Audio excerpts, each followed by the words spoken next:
Bab 561 Keabadian Bersamamu, R18. Nama, bereinkarnasi dengan sistem terkuat penulis. Plus mematikan mengatur ulang. Penafian, Anda sudah cukup banyak menonton H untuk mengetahui kemana arahnya. Bab ini akan membahas tentang Ahem, jadi jika Anda tidak tertarik, silakan lewati. Suara ciuman terdengar di dalam artefak, Eternity. Celine merasakan geli menjalar di tulang punggungnya saat tangan William membelai, dan membelai tubuhnya yang halus dan seputih giok. Dia ingin memimpin, karena dia merasa bahwa sudah menjadi tugasnya sebagai seorang master untuk menunjukkan kepada William bagaimana melakukannya.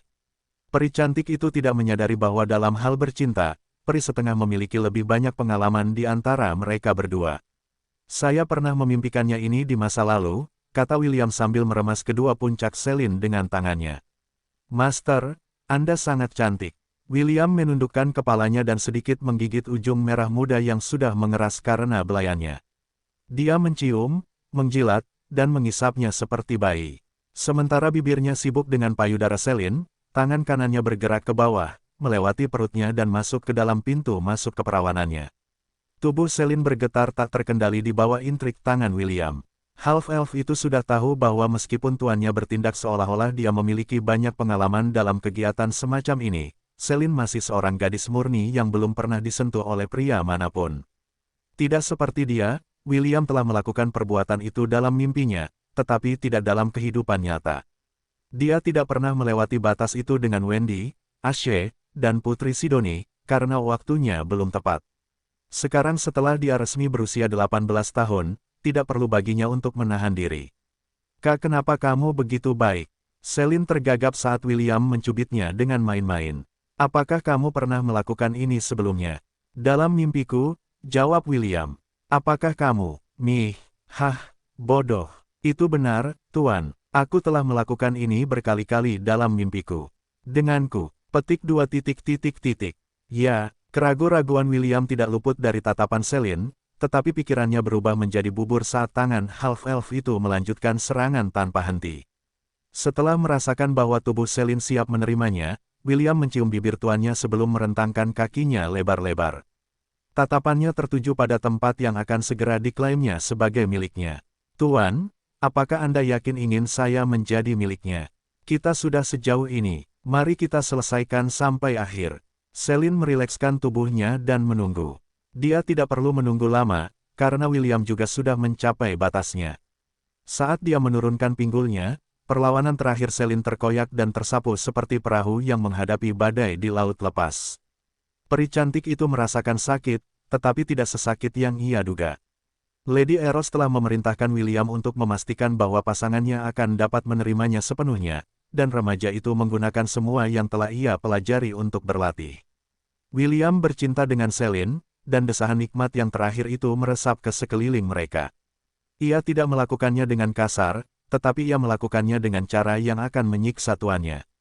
Ini adalah balasannya atas tahun-tahun yang telah ia derita di tangan Celine. Peri setengah itu memberinya pengalaman yang manis, dan lambat, tetapi menyenangkan. Ada saat-saat di mana ia akan berhenti, dan hanya melanjutkan setelah Celine memohon padanya. Celine mungkin adalah tuannya dalam hal sihir hitam, tetapi dalam hal bercinta, William menang telak. Mereka bercinta berkali-kali, setiap kali dengan posisi yang berbeda. Kali ini, giliran William untuk mengajari Celine apa yang mampu ia lakukan. Untuk pujiannya, peri cantik itu tidak memiliki keluhan, hanya meminta lebih banyak.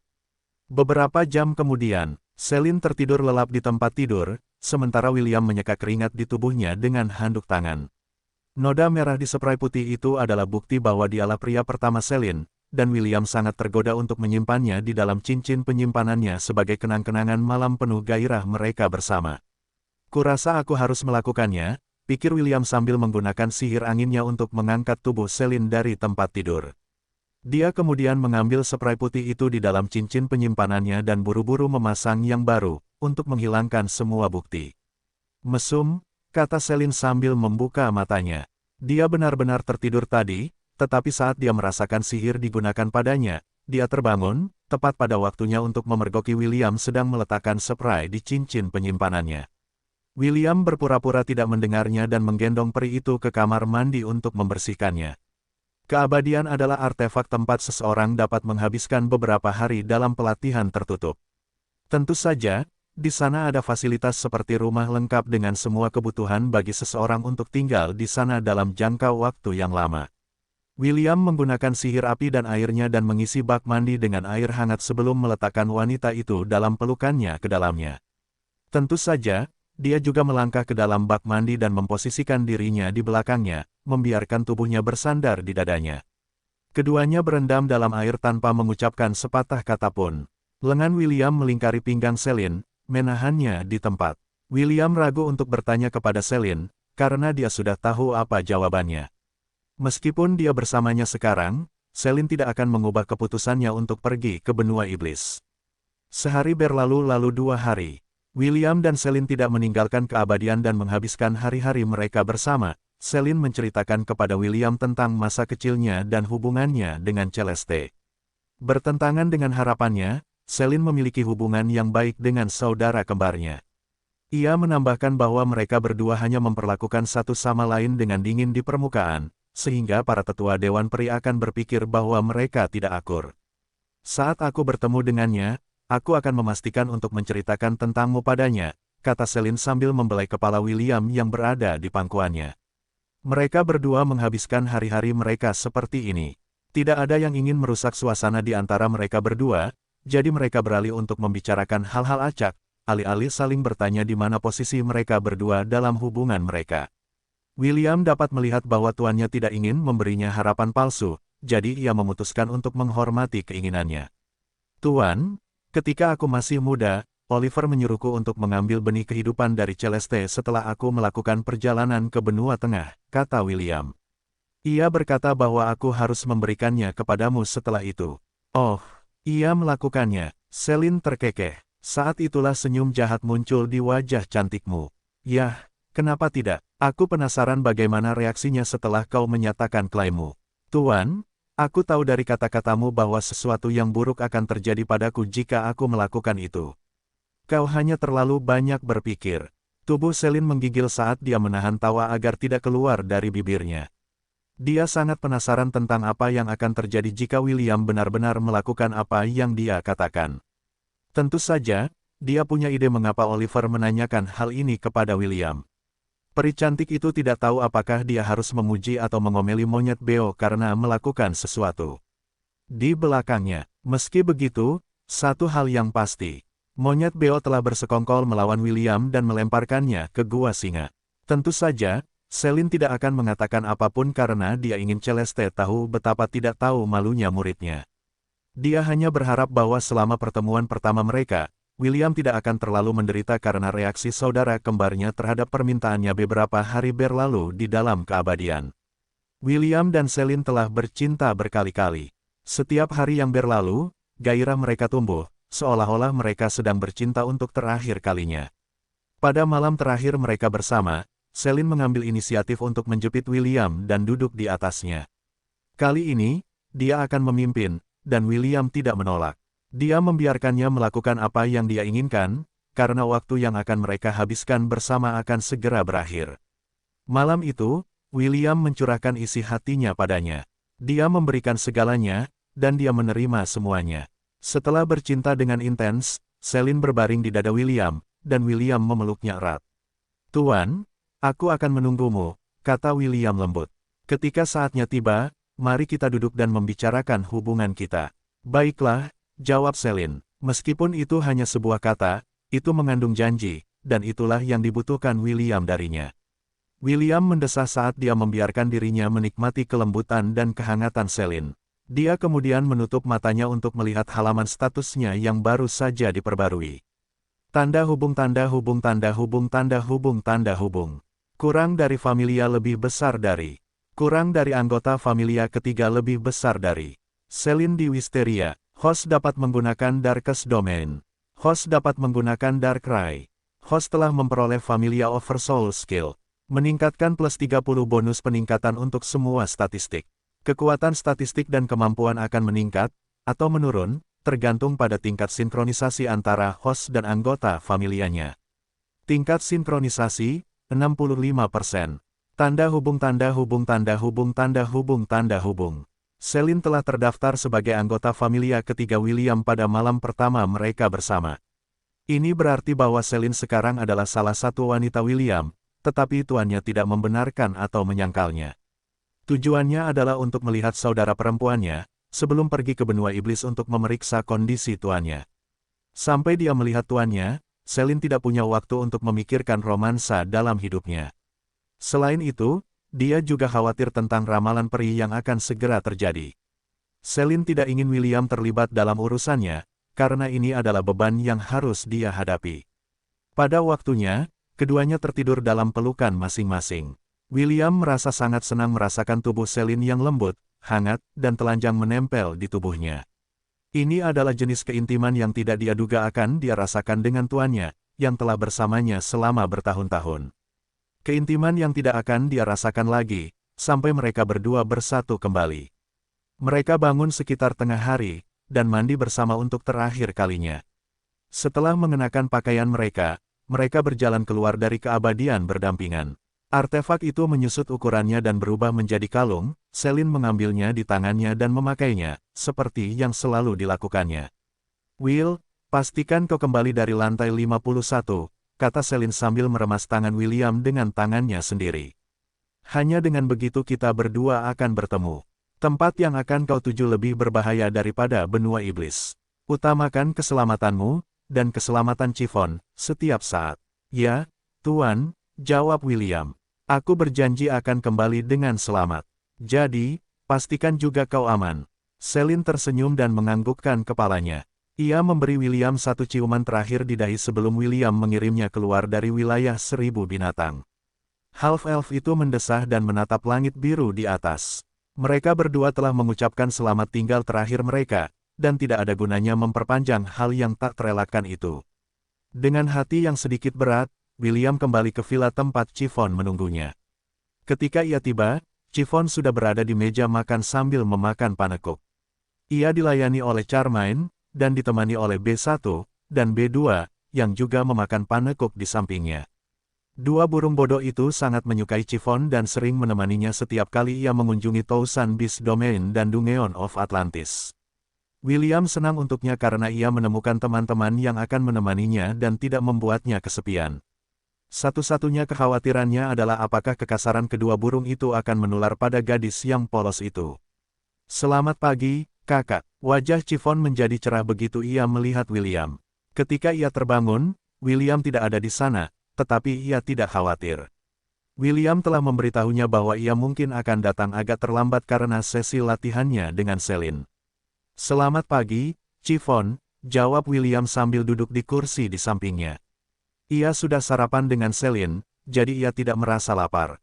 "Selamat ulang tahun, kakak," kata Chiffon. "Terima kasih. Ini hadiahku untukmu." Chiffon berdiri dari kursinya dan memberikan half-elf itu sebuah lollipop coklat. Sudut bibir William berkedut karena dia tidak tahu apakah dia harus tertawa, atau menangis atas hadiah yang diberikan gadis kecil itu kepadanya. Pada akhirnya, dia mengucapkan terima kasih kepada Chiffon dan membuka bungkus permen lollipop itu sebelum memasukkannya ke dalam mulutnya. Sudah lama sejak dia memakannya, dan itu memberinya perasaan yang sangat nostalgia. Rasanya mengingatkannya pada pertempurannya melawan tentara surgawi yang menjaga gerbang surgawi. Zudansa mungkin sudah lahir sekarang, pikir William ketika dia mengingat dua iblis yang telah membantunya selama ujian. "Aku berharap mereka berdua akan menemukan kebahagiaan dalam kehidupan baru mereka." Melihat William tampak menikmati hadiah yang diberikan gadis itu, sudut bibir Chiffon terangkat sedikit sebelum mengembalikan perhatiannya ke panekuk di depannya. Dia sudah punya kebiasaan untuk tidak menyia-nyiakan makanan yang disajikan kepadanya. Chiffon mengandung dosa kerakusan. Dia tahu lebih dari siapapun di dunia ini bagaimana rasanya lapar dan tidak punya apapun untuk dimakan. Saat keduanya menghabiskan waktu berkualitas bersama, dua tamu tak terduga muncul di dalam villa. Ian dan Putri Sidoni masuk mengenakan seragam mereka dan mereka berdua langsung menuju William. "Selamat ulang tahun, Will." "Selamat ulang tahun, sayang." "Terima kasih." Morgana saat ini yang bertanggung jawab atas tubuh Putri Sidoni karena separuh dirinya masih tertidur. Dia telah mendiskusikan banyak hal dengan Ashe hingga larut malam tentang bagaimana mereka akan menghabiskan malam bersama William. Inilah hari yang telah mereka nantikan dan Morgana yang selalu nakal telah mencapai batasnya. Sayang, malam ini, persiapkan dirimu, bisik Morgana di telinga William. Tunggu, aku mencium sesuatu yang aneh. Morgana mengernyitkan hidungnya saat William mengendus-endus di sekelilingnya. Sebagai perwujudan nafsu, sangat mudah baginya untuk mengenali aroma bercinta. Saat itulah permen lollipop jatuh dari mulut William karena ia lupa akan kemampuan istimewa kekasihnya.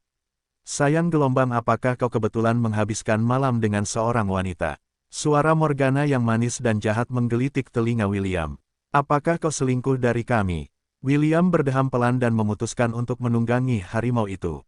Ini adalah titik yang tidak bisa kembali, jadi ia memutuskan untuk berterus terang dan menyalahkan Celine. Setelah mendengar cerita William, Ian dan Morgana saling melirik. Mereka sudah lama tahu bahwa Celine adalah guru William, jadi mereka tahu bahwa ia tidak berbohong. Selain itu, Chiffon hadir sebagai saksi. Pada akhirnya, Ian dan Morgana hanya bisa menghela napas karena si burung pagi telah memakan cacing William.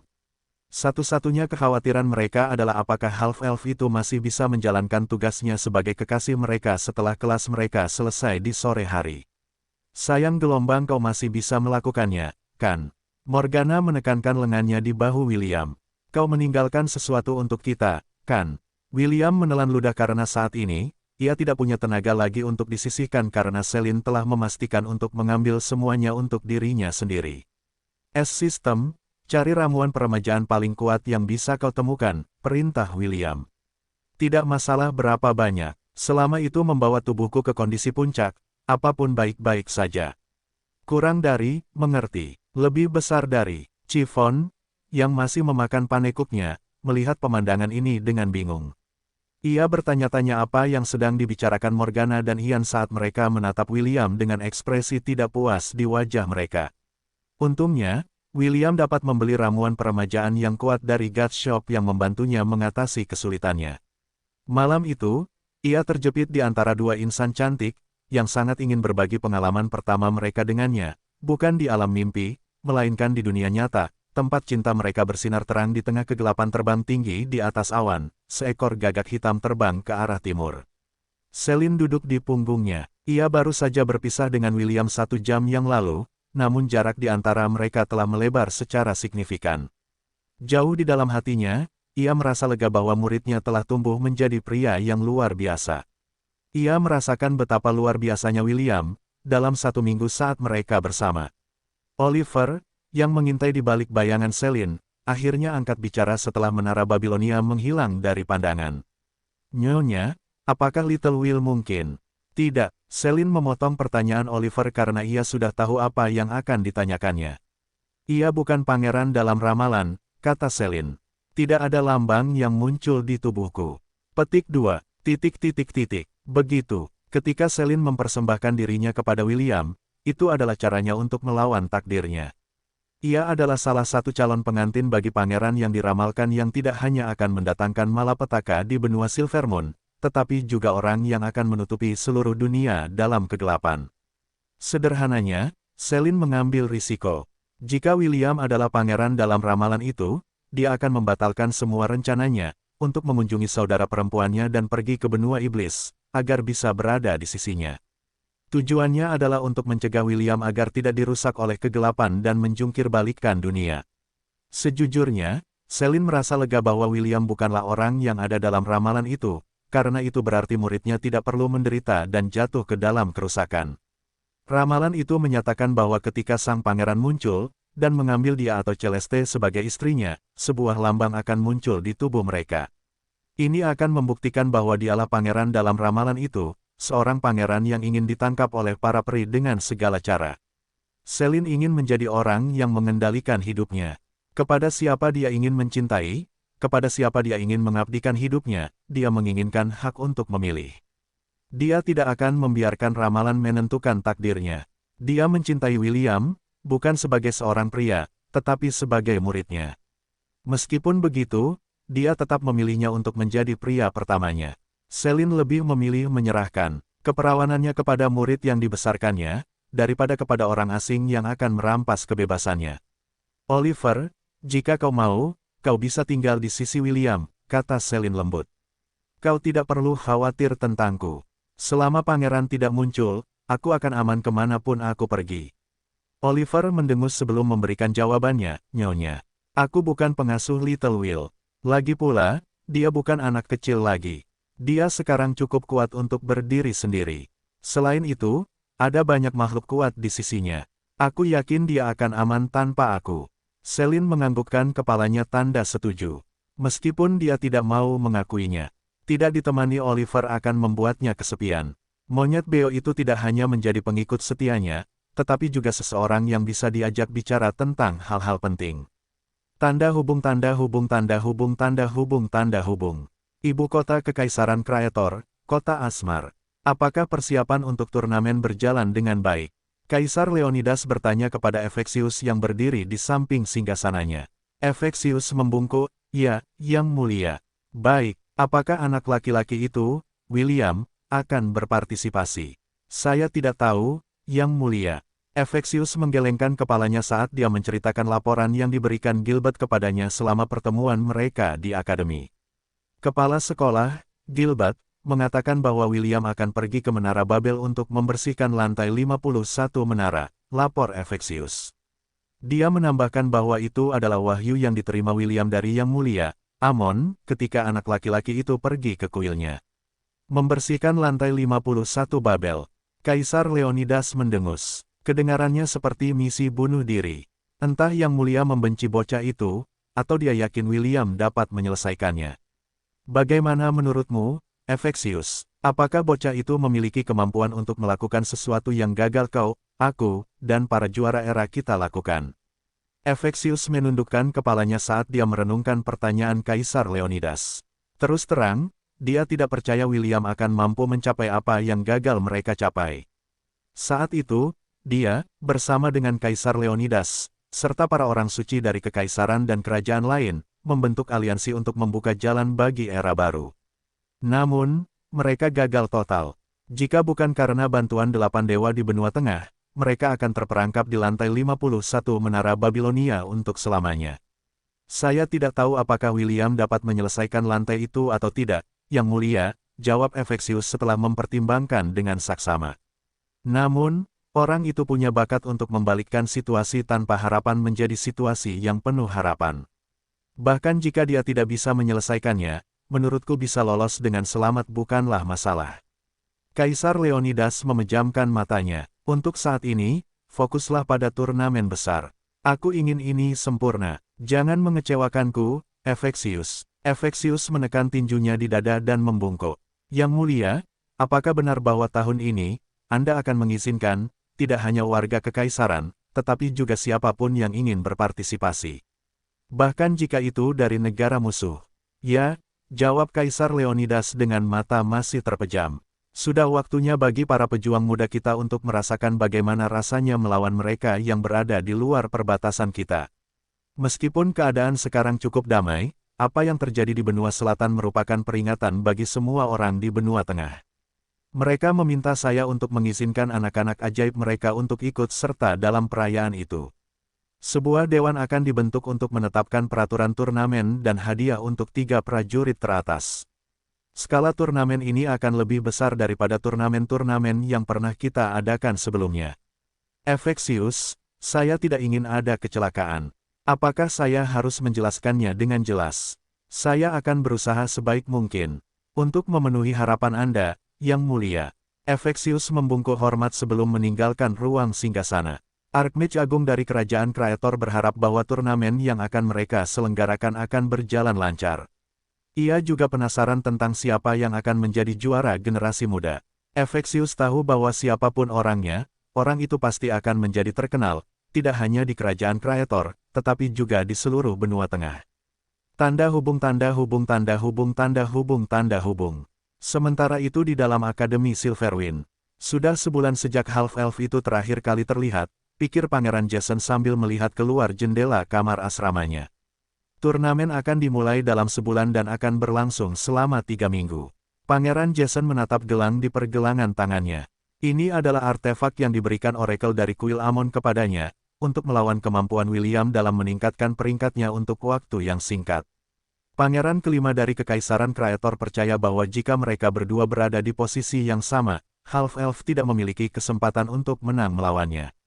Sebaiknya kau ada di sana, Half-Elf, gumam Pangeran Jason. Aku tidak sabar untuk menginjak wajahmu di depan semua orang. Aku tidak sabar untuk melihat keputusasaan di wajah Sidoni ketika dia melihatmu memohon belas kasihan, sementara dihancurkan di bawah kakiku. William terbangun karena suara napas lembut yang menggelitik telinganya. Dia melirik kedua gadis cantik yang saat ini berada di samping tubuhnya. Mereka telah menghabiskan malam penuh gairah di mana mereka telah menyempurnakan cinta mereka satu sama lain. Ashe, Putri Sidoni, dan Morgana memerasnya sampai kering, dan memaksa Little Will untuk mengibarkan benderanya sebagai tanda menyerah. Mungkin, itu adalah cara mereka menghukum William karena menghabiskan waktu pertamanya dengan tuannya, yang sekarang tidak dapat ditemukan dimanapun. Pada malam itu juga William menyadari bahwa dosa Putri Sidoni bukan hanya untuk pertunjukan. Saat dia kehilangan kesuciannya, kekuatan keilahiannya berkembang dan sang putri berubah menjadi sucubus. Saat dia berubah, replika persisnya terpisah dari tubuhnya. Pendatang baru itu, tentu saja, Morgana. Kedua gadis cantik, yang tampak persis sama, bercinta dengannya seperti tidak ada hari esok. Penampilan Ashe juga tidak kalah dari Putri Sidoni dan Morgana. Putri Duyung itu telah melakukan perbuatan itu beberapa kali dengan William di dunia mimpi, jadi penyatuannya dengan Half-Elf sama intensnya, meskipun itu adalah pertama kalinya dia di dunia nyata. Serangan tanpa henti dari ketiga gadis itu membuat William kewalahan. Meskipun dia sudah menggunakan kelas pekerjaan incubusnya, dia tidak dapat mengalahkan dua sucubi yang rakus, dan Putri Duyung yang cemburu, yang ingin memerasnya sampai kering. Aku tidak menyesal, pikir William sambil memeluk kedua wanita cantik itu. Morgana telah kembali ke dalam dunia spiritual Putri Sidoni untuk beristirahat setelah dia kenyang. William mencium dahi kedua gadis yang sedang tidur itu sebelum menutup matanya untuk kembali tidur. Dia masih merasa lelah, dan memutuskan untuk tidur selama 1 atau 2 jam untuk mendapatkan kembali sedikit kekuatannya. Aku perlu membeli tempat tidur yang lebih besar. Tempat tidur yang cukup besar untuk 12 orang. Itulah pikiran terakhir William sebelum kesadarannya tenggelam dalam pelukan tidur. Beberapa jam kemudian, dia terbangun di tempat tidur sendirian. Kedua wanita cantik itu sudah tidak ada di sana, tetapi bukti-bukti percintaan mereka masih ada di spray. William tidak punya pilihan selain membawa semua bukti itu ke dalam cincin penyimpanannya untuk mencegah seorang gadis berambut merah muda menemukan mereka secara tidak sengaja. William menuju kamar mandi untuk mandi. Sebelum pergi ke ruang makan untuk makan, satu-satunya orang di dalam kediaman itu adalah Charmaine. Menurutnya, Chiffon telah pergi ke Atlantis Dungeon bersama B1, B2, Soglaf, dan Ercitu.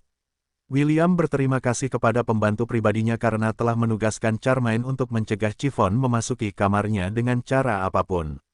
Gadis kecil itu bersikeras untuk tidur dengan William malam itu, seperti yang selalu dilakukannya selama sebulan terakhir, tetapi Ashe dan Putri Sidoni berhasil meyakinkannya untuk beristirahat di kamar tamu selama 1 malam. Kedua gadis itu bahkan berdalih bahwa mereka akan melakukan semacam latihan rahasia dengan William yang tidak boleh diketahui orang luar. Chiffon masih setengah ragu, tetapi setelah William berjanji padanya bahwa ini hanya sekali saja, dia mengalah dan tidur dengan Charmaine di kamar tamu.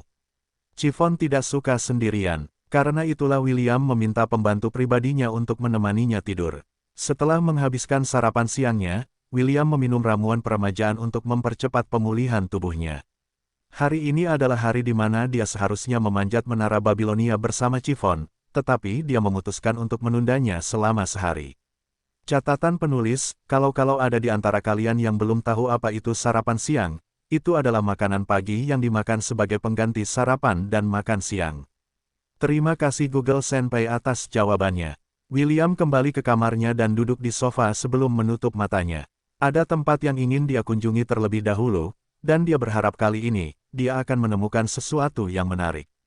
Membuat sarung tangan Devourer menggunakan resep untuk sarung tangan Titania sangat menguntungkan bagi William. Karena itu, ia memutuskan untuk mengunjungi lelang secara teratur, berharap untuk melihat beberapa harta yang layak ditawar.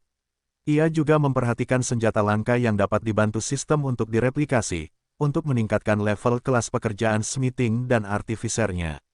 Sistem, bawa aku ke lelang para dewa. Kurang dari dimengerti. Lebih besar dari. Tanda hubung tanda hubung tanda hubung tanda hubung tanda hubung tanda hubung. Beberapa jam kemudian, William membuka matanya sambil menyeringai. Ia meninggalkan villa dan meminta sistem untuk memperluas domain 1000 binatang miliknya 14 mil persegi lagi. William menghabiskan 100.000 poin dewa untuk perluasan ini, tetapi belum berakhir. Ia meminta sistem untuk membuat hutan di area timur laut domain untuk menjadi rumah bagi tambahan baru pada kawanannya. Hutan yang dibuat sistem bukanlah hutan biasa, tetapi hutan ajaib yang dipenuhi dengan energi spiritual yang kaya. Sekarang setelah William memiliki poin dewa, tidak apa-apa bagi mereka untuk sedikit berfoya-foya. Hutan itu menghabiskan 10.000 poin dewa bagi William, sehingga total pengeluaran menjadi 110.000. Setelah semuanya dipersiapkan, William membuka fitur khusus toko dewa yang disebut Bestiarium Ilahi. Disinilah para pengikut dewa dapat menyimpan binatang buas yang telah mereka beli dalam pelelangan sebelum membawanya ke dunia mereka. Karena binatang buas adalah makhluk hidup, mereka membutuhkan tempat penyimpanan khusus yang dapat digunakan untuk menyimpannya. Tak lama kemudian portal emas setinggi 5 meter muncul di samping William. Itu adalah pintu masuk ke Bestiarium Ilahi yang menampung binatang buas yang telah dibelinya dari lelang dewa 1 jam yang lalu. Oke, teman-teman, saatnya keluar, perintah William. Selamat datang di rumah baru kalian. Seolah menunggu isyarat itu, 13 Pegasus putih terbang keluar dari portal satu persatu. Ada seorang penjual di pelelangan yang melelang selusin dari mereka, bersama dengan alpa mereka, dan ini adalah sesuatu yang tidak bisa dilewatkan William apapun yang terjadi. Untungnya, tidak banyak yang tertarik untuk memelihara Pegasus karena mereka adalah makhluk yang sangat sombong dan agresif. Mereka sangat sulit dijinakkan, dan semuanya adalah binatang kelas A. Meskipun mereka tampak agung, tidak semua orang memiliki kesabaran untuk membuat binatang buas ini tunduk. Untungnya, William punya dua cara untuk membuat anggota kawanan itu tunduk. Cara pertama adalah dengan melakukan negosiasi damai. Cara kedua adalah dengan menghajar mereka habis-habisan sebelum menggunakan skill penjinakannya untuk membuat mereka tunduk padanya. Kedua cara itu berhasil, jadi William tidak terlalu khawatir untuk menjinakkan salah satu dari mereka. Di antara 13 Pegasus, 4 di antaranya adalah betina, yang berarti William dapat membiarkan mereka berkembang biak dan bereproduksi. Pegasus itu melihat ke sekeliling yang tidak dikenalnya dengan tatapan ingin tahu. Mereka saat ini berada di dalam pembukaan hutan ajaib yang telah dibeli William untuk dijadikan rumah mereka. Yang paling agung di antara mereka, alpa dari kawanan, berjalan ke arah William dan mengangkat kepalanya dengan arogan. Itu adalah Pegasus peringkat Centennial, dan menjabat sebagai pemimpin kelompok. William menatap kuda yang sombong, namun bodoh, yang memandang rendah dirinya.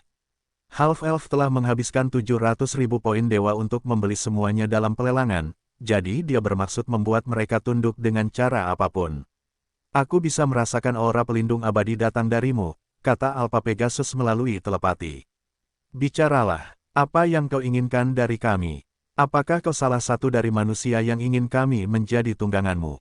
Bahkan jika kau adalah murid pelindung abadi, kami tidak akan tunduk padamu. Kata-kata Pegasus itu dipenuhi dengan penghinaan. Ia menatap William dengan ejekan dan penghinaan. Pemilik terakhirnya tidak dapat menjinakkannya dan kelompoknya, jadi dia memutuskan untuk melelang mereka untuk mendapatkan beberapa poin dewa. Ya, jawab William. Alasan mengapa aku membelimu dan kelompokmu adalah agar kau dapat menjadi tungganganku.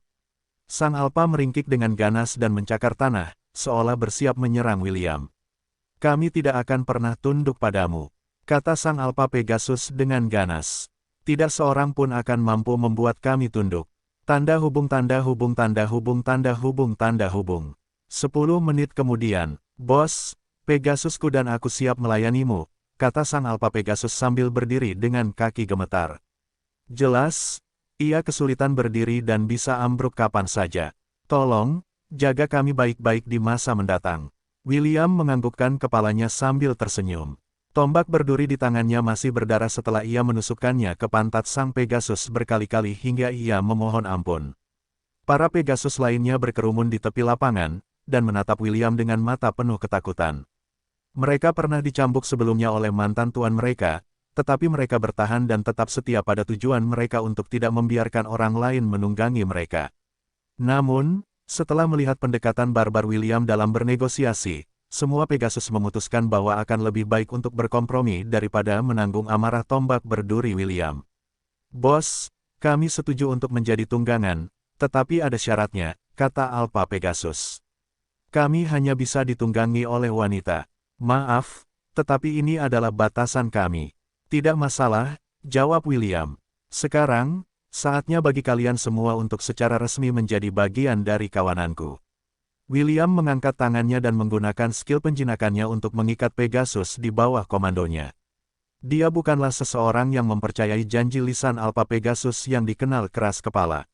Setelah semua Pegasi berhasil ditambahkan ke kawanan William, ia mengirim pesan mental kepada Charmaine, serta 12 wanita elf lainnya, yang saat ini tinggal di Thousand Beast Domain. Ia sudah berniat menjadikan Pegasi sebagai tunggangan terbang mereka, sehingga mereka dapat membantu William dalam pertempuran selanjutnya. Tidak butuh waktu lama bagi Pegasi dan para elf untuk saling mengenal. Kedua belah pihak cukup puas dengan pengaturan yang telah dibuat William untuk mereka. Para wanita, sudah menjadi tugas kalian untuk merawat mereka, kata William. Mereka akan menjadi teman setia kalian di medan perang. Jadi, tolong, pastikan kalian rukun. Para elf dan Pegasi menganggukkan kepala mereka sebagai tanda setuju atas perintah William. Charmaine, mulai sekarang, unit kalian akan disebut Valkyrie, William menyatakan. Kau akan menjadi pemimpin mereka. Aku akan menyiapkan program pelatihan untuk unit kalian, jadi pastikan untuk pergi ke Dungeon of Atlantis untuk berlatih secara teratur selama waktu luang kalian. Baik, Tuan Muda, jawab Charmaine sambil menundukkan kepalanya. Saya tidak akan mengecewakan Anda. William tersenyum, bagus. Half-elf itu meninggalkan kelompok itu dan membiarkan mereka lebih akrab satu sama lain. Elf dikenal karena rasa empati mereka yang kuat terhadap binatang ajaib, jadi William yakin bahwa tidak akan butuh waktu lama sebelum mereka menguasai peperangan udara. Selain itu, William dapat menggunakan Rongominiat dan menganugerahkan kelas pekerjaan Aerial Cavalier kepada mereka, yang akan mempercepat proses peningkatan kemahiran mereka. William memeriksa halaman statusnya untuk memeriksa berapa banyak poin dewa yang tersisa. Ketika dia bertemu Lily dan dewa lainnya di lelang, dia mencoba membayar mereka kembali dengan poin dewa yang telah mereka pinjamkan kepadanya. Namun, para dewa hanya tersenyum dan menyuruhnya untuk menyimpan poin itu karena itu hanya uang receh bagi mereka. Issei, Lily, David, dan Lady Eros tahu bahwa William lebih membutuhkan poin dewa daripada mereka sendiri. Tanda hubung tanda hubung tanda hubung tanda hubung. Poin dewa, 3.440.042. Tanda hubung tanda hubung tanda hubung tanda hubung. Lebih dari 3 juta, pikir William saat ia berteleportasi ke ruang bawah tanah Atlantis untuk menemukan Chiffon dan yang lainnya. Untuk saat ini, ia bermaksud menyimpan poinnya dan menggunakannya hanya saat diperlukan. Ia merasa bahwa poin dewa yang tersisa akan berguna saat ia berhasil mencapai lantai 51 yang belum pernah ditaklukkan oleh siapapun selama 1000 tahun terakhir ketika menara Babilonia muncul di dunia Hestia. Banyak orang percaya bahwa menara itu dibangun oleh para dewa. Saat itu, setiap makhluk hidup di dunia mendengar sebuah pernyataan yang meminta mereka untuk menantang menara dan mencari kekayaan yang tersembunyi di dalamnya. Kisah ini terjadi 1000 tahun setelah era kegelapan umat manusia. Sejak saat itu, jutaan orang telah berziarah ke menara itu untuk mencari ketenaran dan kekayaan. Banyak yang gagal, dan hanya beberapa orang terpilih yang berhasil. Setiap lantai diawasi oleh seorang penjaga. Beberapa orang menyebut mereka dewa, beberapa administrator, dan beberapa hanya menyebut mereka dewa. Orang-orang yang pertama kali melewati lantai itu membuat kontrak dengan para penjaga ini, dan menjadi penguasa domain. Tentu saja, mereka juga ada di sana untuk memperkuat aturan yang telah ditetapkan oleh penjaga, dan mengizinkan yang lain untuk menantang menara itu. Tidak ada keluarga penguasa, atau faksi, yang diizinkan untuk mencegah siapapun memanjat menara itu. Jika mereka melakukannya, kualifikasi mereka akan dicabut, dan yang lain akan diizinkan untuk menggantikan mereka. Selama ribuan tahun, orang-orang yang menguasai lantai-lantai yang berbeda menjadi makmur. Klan mereka memegang kekuasaan, mirip dengan keluarga kerajaan dari berbagai kekaisaran dan kerajaan di benua tengah. Mungkin, karena posisi mereka yang tak tergoyahkan, beberapa klan penguasa ini telah mengembangkan kecenderungan untuk menyalahgunakan wewenang mereka, dan melecehkan para penantang menara. Ada kalanya mereka bahkan memaksa mereka untuk menjadi bawahan mereka, dengan janji akan mengizinkan mereka memanjat lantai-lantai lain dengan dukungan mereka. William duduk di sebuah meja dan membaca semua informasi tentang 49 keluarga yang menguasai menara. Dia memperoleh informasi dari serikat pedagang yang terletak di kota Babilonia. Meskipun harga yang dia bayar cukup tinggi, informasi yang dia peroleh darinya sepadan dengan setiap koin emas. Chiffon sedang memakan pai apel di sampingnya, sambil menunggu William menyelesaikan apa yang sedang dia lakukan. Hari ini adalah hari di mana mereka akan mulai memanjat menara, dan dia cukup bersemangat untuk memulai petualangan bersama William. Konon katanya jika berhasil naik ke lantai 100 Babylon, salah satu keinginanmu akan terkabul. William tidak berniat melakukan itu. Ia hanya ingin menyelesaikan lantai 51 sebelum kembali ke kuil Amon untuk menjalankan misi kedua yang telah disiapkannya. Lantai 2, 9, 16, 23, 37, 41, 45, dan 49 adalah lantai tempat perbudakan pemain telah dipastikan, pikir William. Lebih baik aku waspada saat berada di lantai-lantai itu. Sebaiknya tidak terjadi hal-hal yang tidak terduga. Catatan penulis, orang-orang yang memanjat menara disebut penantang atau pemain. Mereka akan dipertukarkan dari waktu ke waktu. Setelah membiarkan sistem mengumpulkan semua informasi yang telah dikumpulkannya, keduanya akhirnya menuju ke lantai pertama menara. Lantai pertama menara itu disebut Genesis. Hanya mereka yang mampu menyelesaikan ujian Guardian yang akan diizinkan untuk mulai memanjat menara. Mereka yang gagal akan dilarang memasuki menara selama setahun. Menurut informasi tersebut, penantang dapat memperoleh token setiap kali mereka menyelesaikan ujian Guardian.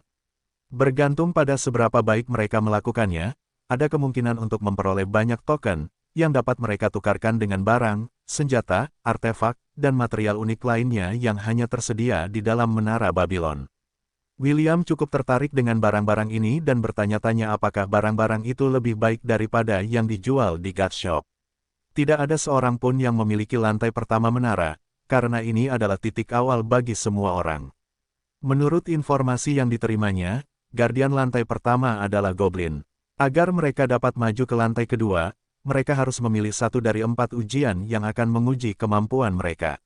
Selama mereka lulus dari salah satu ujian ini, mereka akan diizinkan untuk melanjutkan ke lantai berikutnya dengan mudah. Selamat datang di Genesis. Seorang hobgoblin menyapa William dan Chiffon saat mereka memasuki pintu masuk utama menara. Namaku Dobby, dan aku akan menjadi pemandu kalian di lantai pertama menara. Halo, Dobby, jawab William. Kami ingin mengikuti ujian menara. Tentu saja, silakan lewat sini, Dobby membungkuk sambil memberi isyarat agar William dan Chiffon mengikutinya. Lantai pertama menara cukup ramai. Banyak pemula terlihat mengobrol satu sama lain, saat pemandu hobgoblin mereka menjelaskan kepada mereka aturan ujian. William dan Chiffon mengenakan jubah ajaib dengan tudung untuk mencegah orang lain mengetahui identitas mereka. Jubah ini juga dijual di kota Babilonia, dan efeknya hanya akan bekerja di dalam menara. Half-elf itu tidak ingin menarik masalah, jadi dia memutuskan untuk bermain aman. Setelah berjalan selama 10 menit, mereka tiba di depan sebuah pintu merah. Dobby membuka pintu dan memberi isyarat agar keduanya masuk. Setelah memasuki pintu, 4 pintu lagi muncul di depan kedua remaja itu.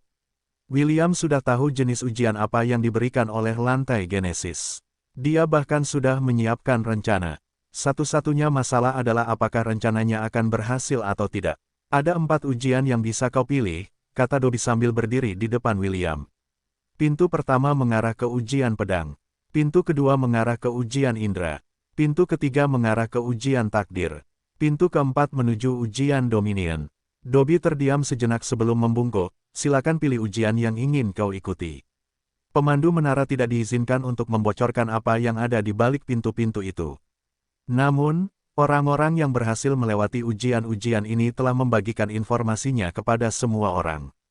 Ini berarti bahwa siapapun yang telah membuat persiapan yang diperlukan dapat menyelesaikan ujian-ujian ini dan memperoleh persetujuan dari sang penjaga untuk melanjutkan ke tahap berikutnya.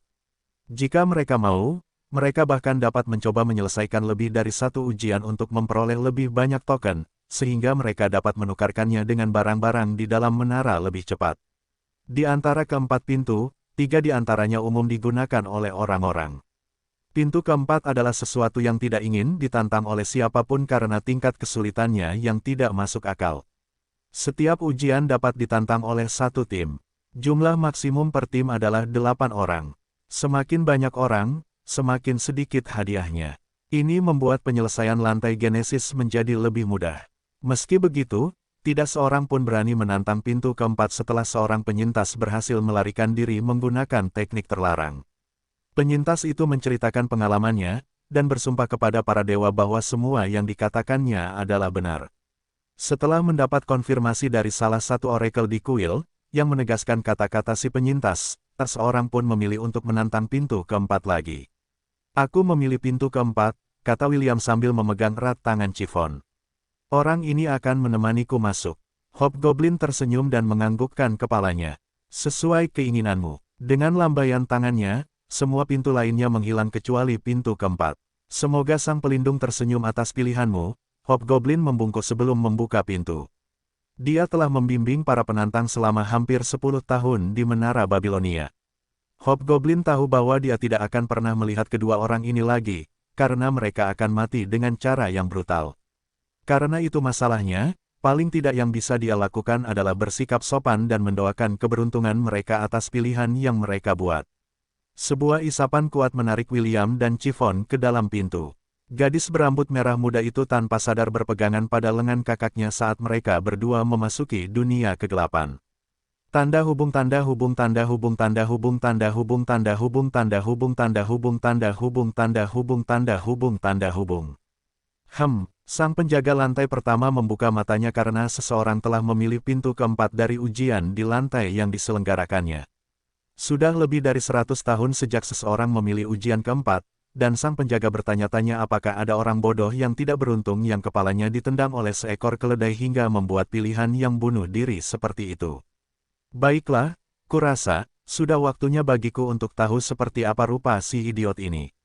Sang penjaga menguap sebelum menuju ke lapangan tempat ujian diadakan. Dia ingin melihat sendiri seperti apa wajah penantangnya saat dia melihat apa yang ada di balik pintu dominionawan merah gelap menjulang di atas langit dan tanah di bawah kaki mereka kasar dan tidak rata. William dan Chiffon merasakan kekuatan mereka menurun dengan cepat. Half-Elf telah mencapai tahap awal dari Mithril Rank, sementara Chiffon berada di tahap awal Platinum Rank. Mithril Rank setara dengan kelas Abyss. Platinum setara dengan kelas Bebyss. Namun, saat ini, kedua rank mereka terus mengalami kemunduran. Setelah 2 menit, kedua rank mereka berhenti di Bronze Rank, kelas E. William melenturkan lengan kanannya dan menguji waktu reaksi tubuhnya. Hukum lantai ini adalah hal yang nyata, pikir William saat dia melakukan beberapa latihan peregangan. Meskipun rangku menurun, kemampuan bertarungku tetap utuh. Menurut korban terakhir, ujian keempat tidak mungkin untuk diselesaikan. Ada 2 alasan untuk ini. Yang pertama adalah bahwa siapapun yang memilih ujian ini akan kehilangan kekuatan mereka dari tubuh mereka, sampai mereka mencapai Bronze Rank. Jika itu hanya penurunan peringkat, maka itu tidak akan menjadi masalah besar. Namun, apa yang akan mereka hadapi setelah kekuatan mereka dilucuti hanyalah permintaan untuk mati. William melihat ke titik terjauh dari penglihatannya dan melihat kabut merah, bergerak ke arah mereka. Ketika kabut itu hanya berjarak 1 mil dari mereka, beberapa sosok muncul darinya, masing-masing bersenjatakan senjata mereka sendiri. Ratusan, ribuan, puluhan ribu, ratusan ribu, sejuta. Mata Chiffon membelalak ketika dia melihat makhluk-makhluk yang tampak familiar itu berbaris ke arah mereka dengan niat untuk membunuh. Sepertinya kesaksian penyintas itu benar, renung William sambil menatap pasukan berkekuatan sejuta yang telah membuat ujian ini mustahil untuk diselesaikan oleh orang normal. Ya, alasan mengapa penyintas itu mengatakan bahwa ujian keempat tidak mungkin diselesaikan adalah karena fakta bahwa setelah kekuatannya dilucuti, dia harus menghadapi pasukan goblin yang jumlahnya mencapai jutaan. Bahkan jika orang itu adalah mantan Sein, tidak mungkin mereka bisa mengalahkan pasukan semacam ini bahkan jika mereka memiliki 8 anggota dalam tim mereka. Keketa, pemimpin Hobgoblin mengangkat pedangnya dan berteriak. Keketa, keketa, keketa. Setelah membuat pernyataannya diketahui, pemimpin Hobgoblin mengarahkan senjatanya ke William dan berlari ke depan, memimpin serangan. Keketa, tanah bergetar saat seluruh pasukan Goblin menyerang ke depan, mengacungkan senjata mereka. Chiffon mengerutkan kening saat dia memegang tangan William lebih erat. Half-elf itu meremas tangannya kembali untuk meyakinkannya bahwa semuanya terkendali. Sebuah portal muncul di hadapan William dan 4 sosok muncul dari dalamnya. Xerxes, sang dokter misterius Hobgoblin, yang duduk di atas Salamander Beast Companion-nya. Rex, kepala suku Hobgoblin yang menunggangi Trollhound. Sarks, Goblin Marauder yang menunggangi tunggangannya, Sparky. Dan Goblin setinggi 2 meter yang mengenakan baju besi seluruh tubuh berwarna putih. Goblin itu memegang pedang biru di tangan kanannya, dan perisai bundar berwarna perak di tangan lainnya. Goblin itu duduk di atas Flying Tiger yang dibeli William di rumah lelang seharga 30.000 God Points. Namanya Jared, Goblin Paladin, anggota baru pasukan Goblin William, dan memiliki kekuatan serangan tertinggi di antara semua Goblin yang berada di bawah komandonya. Karena hukum pengadilan, semua pangkat mereka juga telah turun ke kelas Abyss. Namun, tujuan William memanggil mereka bukanlah untuk melawan pasukan Goblin, melainkan untuk merekrut mereka. Jared mendesak tunggangannya maju dan tanpa rasa takut menghadapi Goblin yang menyerang secara langsung. Xerxes, Rex, dan Sarks mengikutinya dari belakang. Sama seperti manusia, Goblin juga memiliki hierarki. Goblin terkuat akan menjadi raja, dan yang lainnya harus tunduk pada keinginannya. Seperti yang diharapkan William, para pelopor pasukan Goblin memperlambat laju mereka. Para Goblin di belakang juga merasakan kehadiran Goblin yang kuat dan naluri mereka pun muncul. "Ohu Sirwoi Redael," tanya Jared, "Emok to the native. Siapa pemimpinmu? Keluar, dan bertarung." Catatan penulis, jika kamu bisa mengerti bahasa Goblin, maka kamu pasti juga seorang Goblin. Kekeke, pasukan Goblin saling melirik sebelum melihat ke belakang mereka. Di bagian paling belakang pasukan, seekor Goblin hitam setinggi 3 meter melangkah maju. Goblin itu mengacungkan kapak perangnya ke kiri dan ke kanan, dan melotot ke arah Jared yang sedang menatapnya dengan ekspresi tenang. William mengangkat alis dan menggunakan keterampilan penilaiannya untuk melihat Goblin jenis ini yang belum pernah dilihatnya sebelumnya. Tanda hubung tanda hubung tanda hubung tanda hubung tanda hubung. Kurang dari Dark Goblin Warmonger lebih besar dari. Pangkat diturunkan ke kelas E. Goblin War Commander. Tingkat ancaman, SS rendah. Millennial Beast. Tidak dapat ditambahkan kekawanan. Dark Goblin Warmonger adalah jenis Goblin baru yang berevolusi karena kebutuhan akan perang. Goblin ini adalah Goblin Commander yang sangat agresif yang dikenal menyerang kota-kota manusia yang kurang berbenteng untuk memperluas wilayahnya. Goblin ini juga dikenal dengan paksa mengasimilasi perkemahan Goblin ke dalam pasukannya untuk meningkatkan pangkatnya. Goblin ini memiliki kemampuan Titan Form, yang memungkinkannya untuk meningkatkan ukurannya hingga 10 meter, melipat gandakan kekuatan dan kecakapan bertarungnya. Tanda hubung tanda hubung tanda hubung tanda hubung tanda hubung. Oh, ini adalah salah satu kue yang sulit dikalahkan, pikir William sambil menatap Dark Goblin Warmonger di depannya. Namun, itu tidak masalah. Jared akan mampu mengatasinya. Senyum jahat muncul di wajah William saat dia melihat Goblin Paladin yang telah dibelinya seharga 10 juta poin Dungeon. Tanda hubung tanda hubung tanda hubung tanda hubung tanda hubung. Kurang dari Jared lebih besar dari. Pangkat ditekan ke kelas E. Goblin Paladin. Divine Champion, level ancaman, SS menengah. Millennial Beast, dewa pilihan, Kemsin. Jenis Goblin langka yang dikatakan memiliki keberanian, kekuatan, dan kecerdasan yang luar biasa. Tidaklah berlebihan untuk menyebutnya sebagai juara dari semua Goblin karena kehadirannya yang kuat di medan perang. Goblin Paladin dapat memilih untuk menjadi pengikut dewa.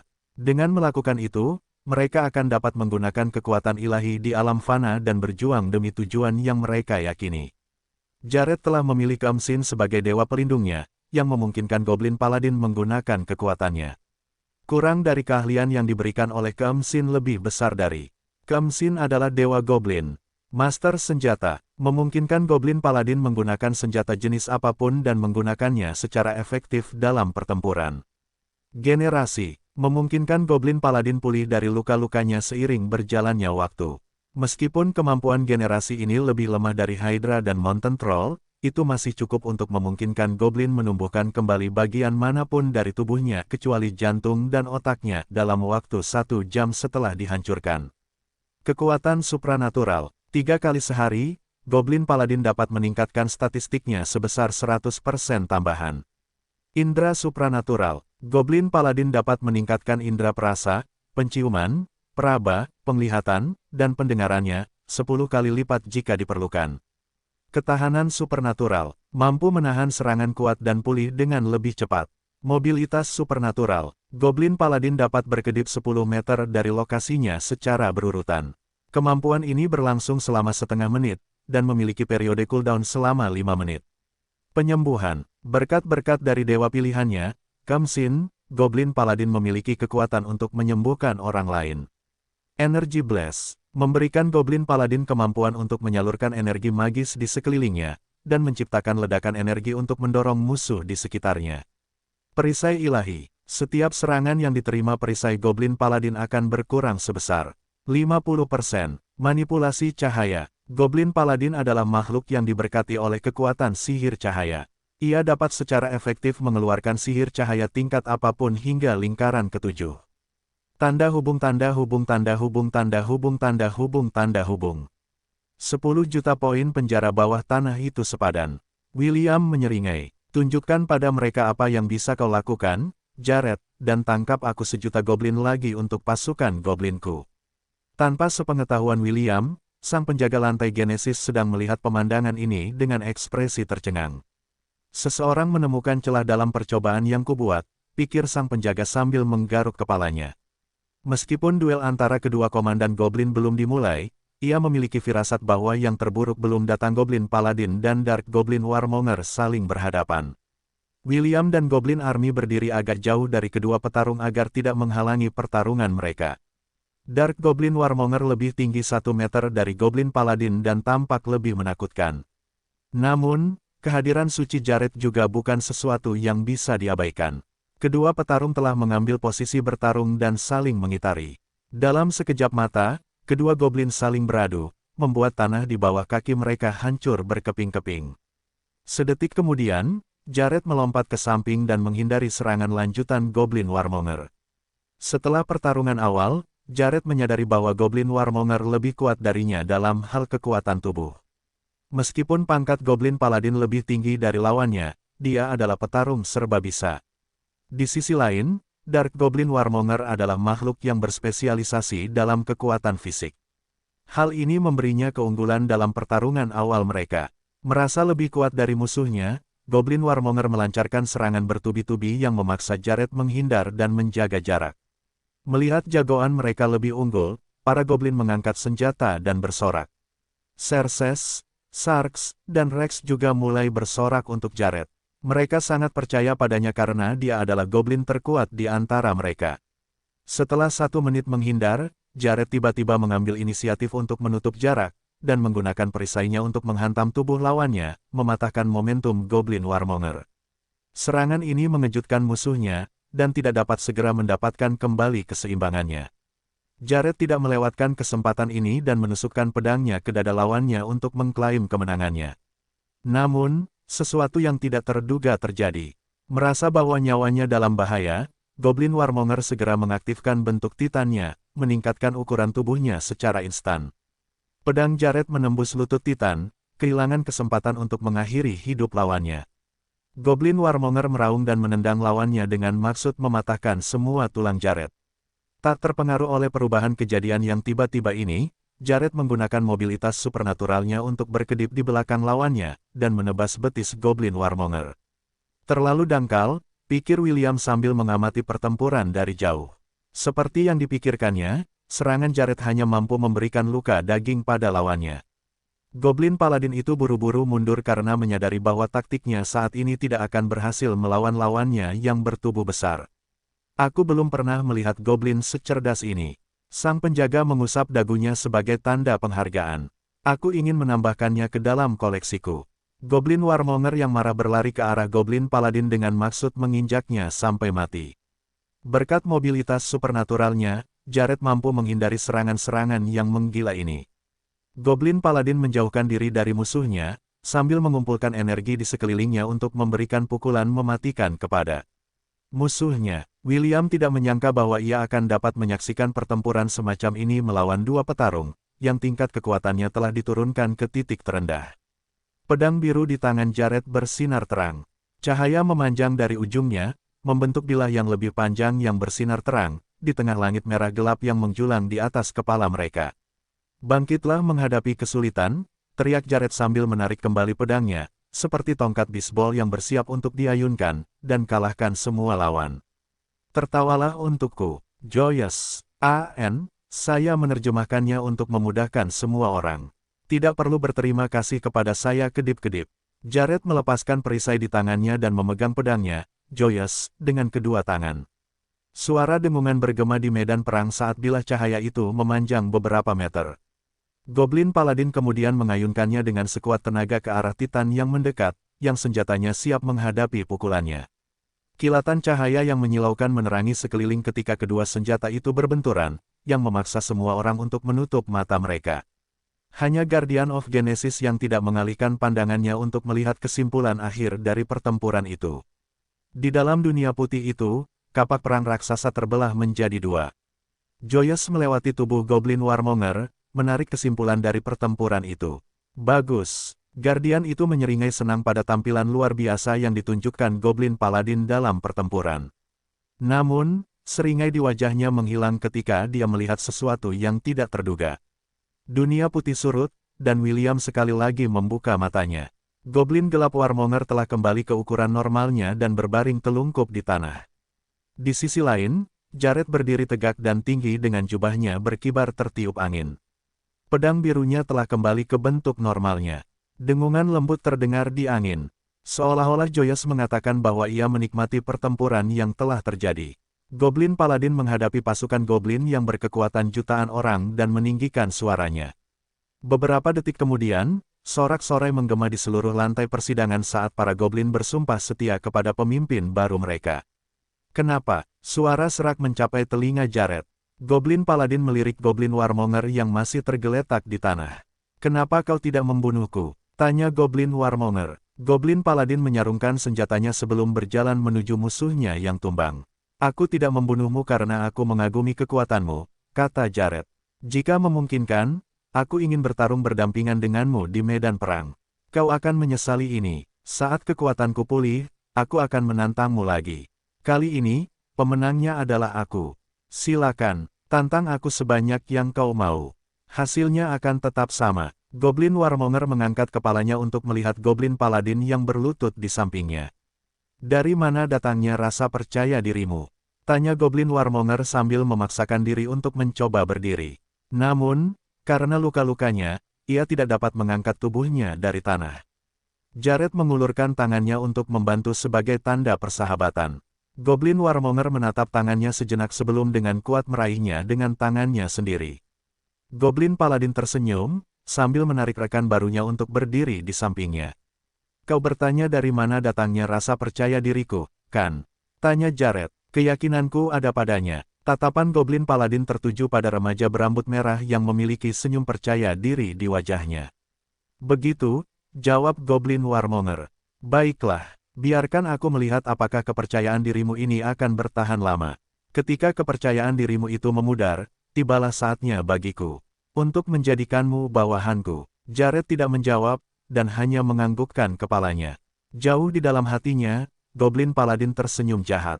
Dia menantikan untuk melihat ekspresi rekan seperjuangannya yang baru ketika dia menemukan pasukan di bawah komando William.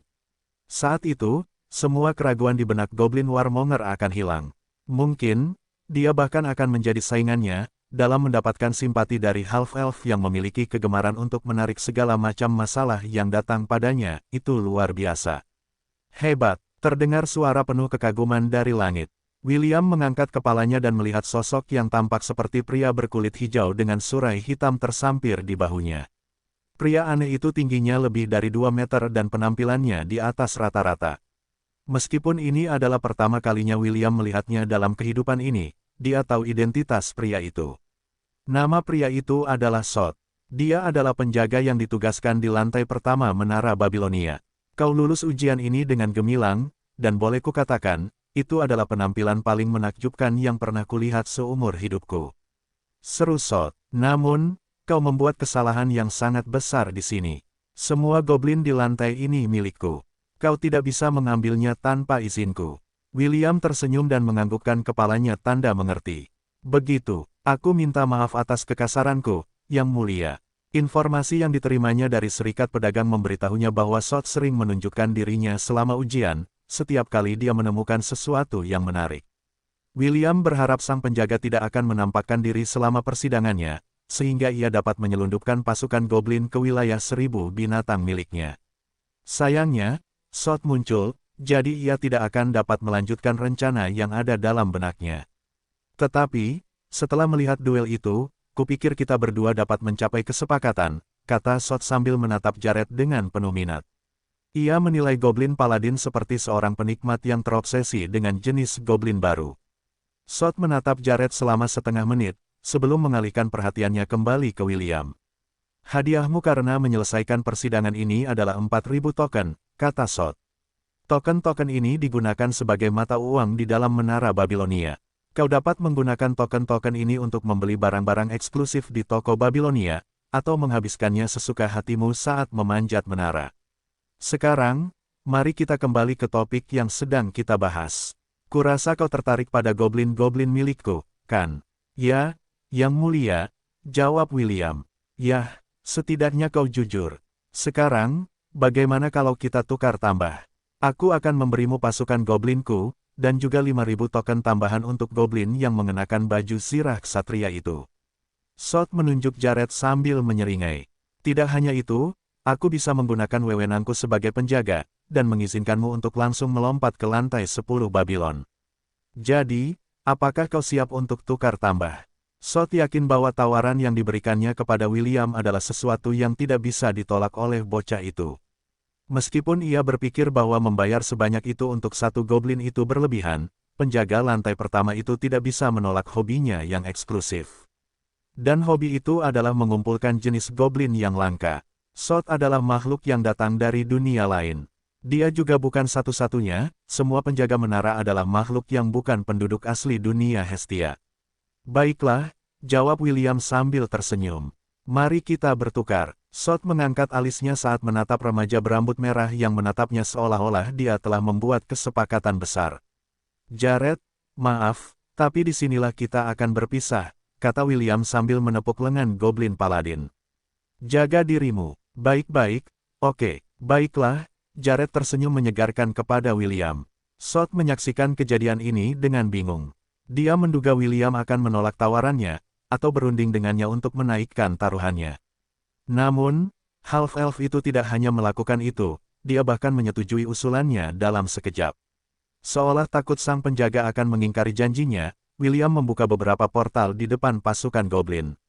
Xerxes, Sarx, dan Rex mulai bekerja dan mulai menggiring para goblin menuju portal yang mengarah ke wilayah 1000 binatang. Sarx berdiri di atas tunggangannya, Sparky, dan mengangkat dagunya dengan sombong. Setiap goblin yang ingin menjadi sekuat aku, masuklah ke portal, Sarx mengumumkan. Aku akan mengajarimu cara menunggangi doge. Goblin Marauder kemudian melirik Sot dan tersenyum kepada Guardian, sebelum kembali memperhatikan pasukan goblin. Semua goblin menatapnya dengan kagum. Di mata mereka, mereka ingin menjadi seperti Sarx dan memiliki tunggangan yang kuat seperti yang ia tunggangi. Oke, semuanya silakan berbaris, perintah Xerxes. Masuklah ke dalam portal dengan tertib. Jangan saling dorong, oke. Xerxes juga menoleh untuk melihat Sot. Sot bahkan menundukkan kepalanya menunjukkan betapa senangnya dia. Di sisi lain, para dukun Hobgoblin menatap Xerxes dengan kagum. Mereka secara naluriah dapat merasakan bahwa Dr. Arcane Hobgoblin adalah salah satu cabang evolusi yang tersedia bagi mereka. Semua keinginan goblin untuk menjadi kuat membuat mereka mempercepat langkah mereka untuk memasuki portal. William melihat pemandangan ini dengan puas, sementara Sot mengerjapkan matanya dengan bingung.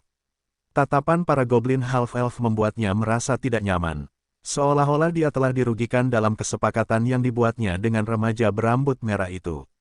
Tunggu, aku berubah pikiran, kata Sot sambil meletakkan tangannya di bahu William. Aku tidak menginginkan goblinmu lagi. Kenapa? Tanya William dengan bingung. Bukankah kita sudah membuat kesepakatan? Apakah kau akan menarik kembali kesepakatan kita? Ya, kita sudah membuat kesepakatan, jawab Sot. Tapi, aku berubah pikiran. Kurasa aku yang kalah dalam transaksi ini. William terkekeh dalam hati karena pertaruhan yang telah diambilnya telah membuahkan hasil. Menurut informasi yang diperolehnya dari Serikat Pedagang, Sot memiliki kasus paranoia ringan. Jika segalanya berjalan terlalu lancar bagi sang penjaga, Sot akan berpikir bahwa ada sesuatu yang salah, dan akan segera memikirkan cara untuk menarik kembali perjanjian yang diusulkannya sendiri. Saat ini, setengah dari pasukan Goblin telah melewati portal, dan akan memakan waktu beberapa menit lagi sebelum semuanya berhasil diselundupkan. Ini tidak baik, kata William sambil menggelengkan kepalanya. Kita sudah membuat kesepakatan. Bukankah reputasimu akan hancur jika kau mengingkari kesepakatan kita? Sot mengerutkan kening. Meskipun dia seperti seorang demigod di dalam menara, ada aturan tertentu yang mengikatnya di tempat yang mencegahnya untuk secara langsung melukai para penantang di lantai yang dia kelola. Selain itu, William telah lulus ujiannya, dan menerima persetujuan menara. Akan berdampak buruk pada catatan Sot jika dia dengan santai melanggar perjanjian yang dia usulkan sendiri. Tidak apa-apa, mereka hanyalah goblin biasa, Sot mencoba meyakinkan dirinya sendiri dalam hati. 1 juta goblin untuk ditukar dengan goblin paladin itu sepadan. William menyeringai dan berbalik untuk melihat tambahan baru dalam pasukannya.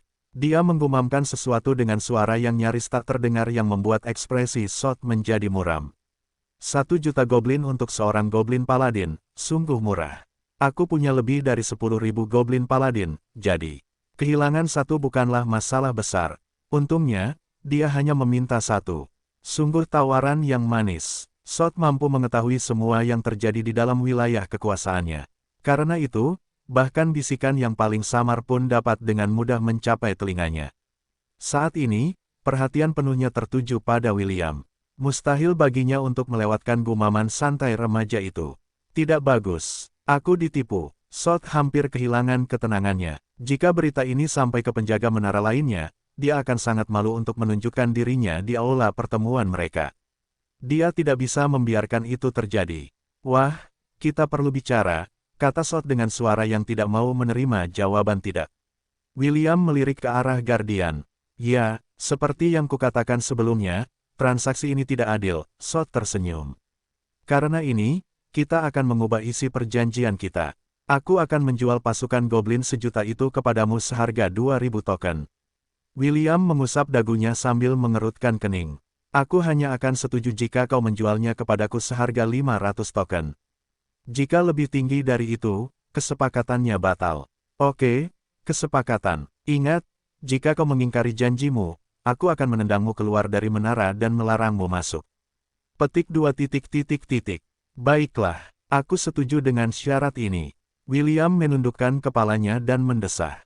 Ia kemudian dengan enggan mengeluarkan 5 token emas dari cincin penyimpanannya dan memberikannya kepada Sot dengan ekspresi sedih. Hal ini membuat jumlah token William berkurang menjadi 3.500 token. Catatan penulis, setiap token emas bernilai 100 token. 8.500 token, aku bisa membeli banyak barang di menara dengan itu. William mendesah untuk kedua kalinya. Melihat wajah William yang murung, Sot merasa lebih baik dan menganggukkan kepalanya dengan puas. Aku suka bekerja dengan orang pintar, kata Sot sambil menepuk bahu William. Ada kalanya orang perlu mundur selangkah, untuk memastikan bahwa jembatan tidak akan terbakar. Kau melakukan hal yang benar dengan menyetujui permintaanku.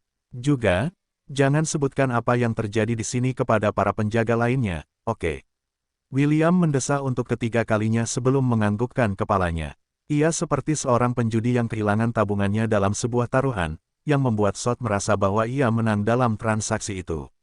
Setelah semua goblin, termasuk Jared, Xerxes, Sarks, dan Rex, telah kembali dengan selamat ke Thousand Beast Domain, William menutup portal dan memegang tangan Chiffon. Yang mulia, tolong, kirim kami ke lantai berikutnya, kata William dengan nada sedih. Sot menganggukkan kepalanya dan menepuk tangannya. Segera William dan Chiffon menghilang dari ruang sidang dan berubah menjadi sinar cahaya menuju lantai 2 menara. Tanda hubung tanda hubung tanda hubung tanda hubung tanda hubung. Setelah tiba di lantai 2 menara, hal pertama yang dilakukan William adalah kembali ke Thousand Beast Domain bersama Chiffon, untuk menambah jumlah lantai di Goblin Crypt. Saat ini, Goblin Crypt memiliki 65 lantai dan sedang menjalani renovasi besar-besaran, untuk menampung goblin baru yang telah bergabung dengan barisannya. Karena perang, pasukan William telah membengkak hingga hampir 1 juta. Mereka sebagian besar terdiri dari goblin, Beast di Thousand Beast Domain, Revenant dari ras Minotaur, di bawah komando Erchitu, dan Revenant Centaur, di bawah Bastian. Dengan tambahan goblin dari menara, pasukan William sekarang hampir 2 juta.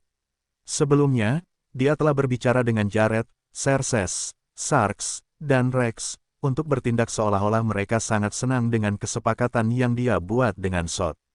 Dia berharap Guardian akan merasakan ada yang tidak beres dan memicu paranoianya. William tidak khawatir bahkan jika Sot memutuskan untuk tidak membatalkan perjanjian itu. Dia telah membuat rencana cadangan, yang akan memanggil Jared kembali ke sisinya dengan paksa setelah meninggalkan menara. Ini tidak akan meninggalkan jejak apapun, dan Guardian tidak dapat menuduh William atas apapun. Bagaimana mungkin dia membiarkan Goblin Paladin kesayangannya direnggut darinya? William tidak berniat melakukannya. William hanya bisa memiliki 1 Goblin Paladin dalam 1 waktu, dan dia telah menghabiskan 10 juta poin Dungeon untuk mendapatkannya. Ketika William bergumam bahwa dia memiliki lebih dari 10.000 Goblin Paladin, niatnya adalah untuk menurunkan nilai Jared di mata Sot. Para kolektor hanya menghargai sesuatu jika langka.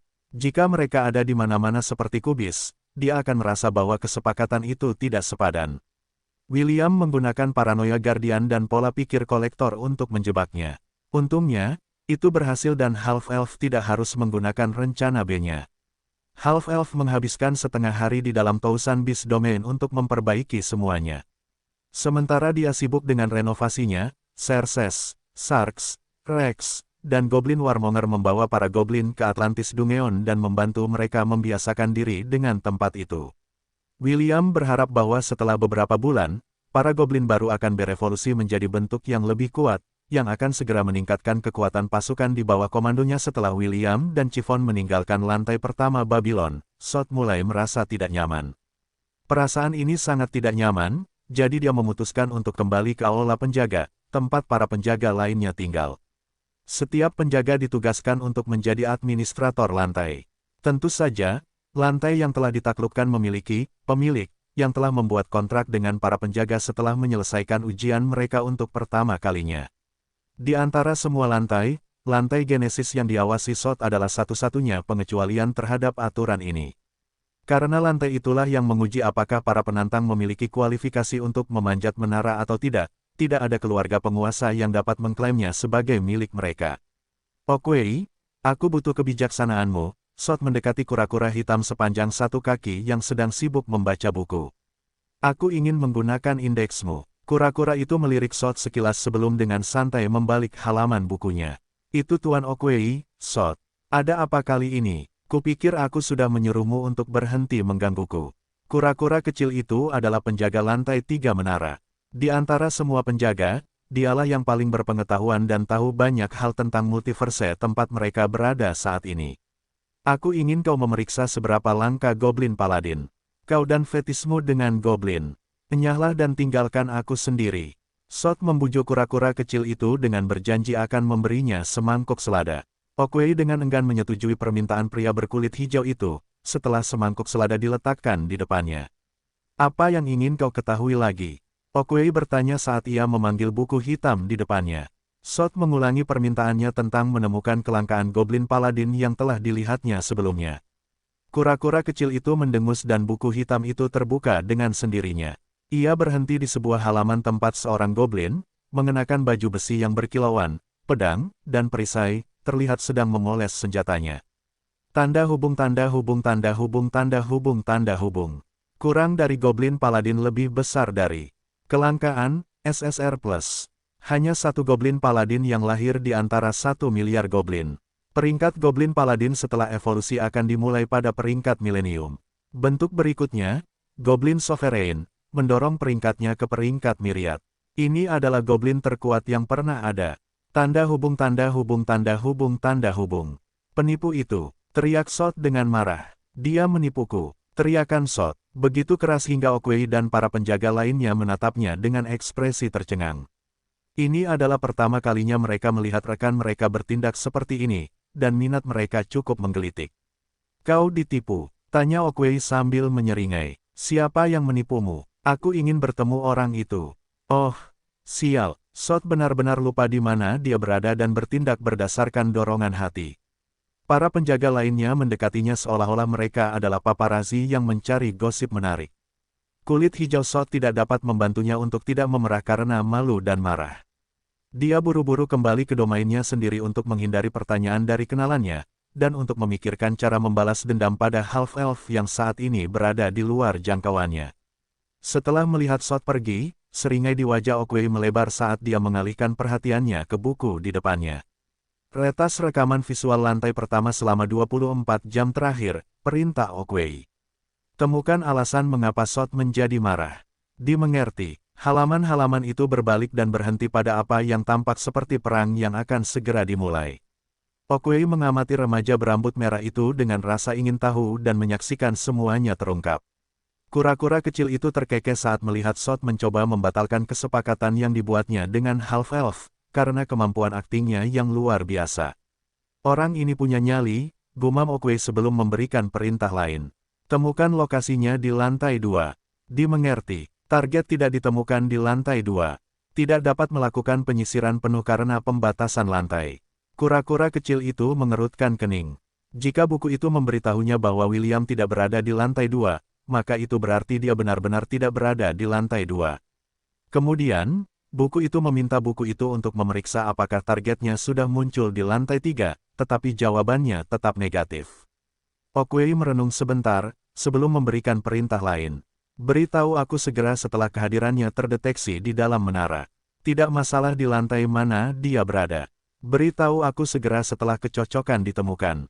Dimengerti. Tanda hubung tanda hubung tanda hubung tanda hubung tanda hubung.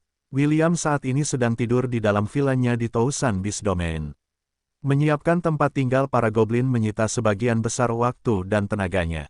Begitu selesai, William makan malam bersama Chiffon dan pergi tidur. Chiffon juga lelah karena bermain dengan B1 dan B2 di dalam Atlantis, dan menemani bocah itu tidur. Mereka telah bersama selama lebih dari sebulan, dan mereka biasanya tidur berdampingan. Keesokan harinya, keduanya muncul kembali di lantai 2 Babylon, untuk mengikuti ujian untuk naik ke lantai berikutnya.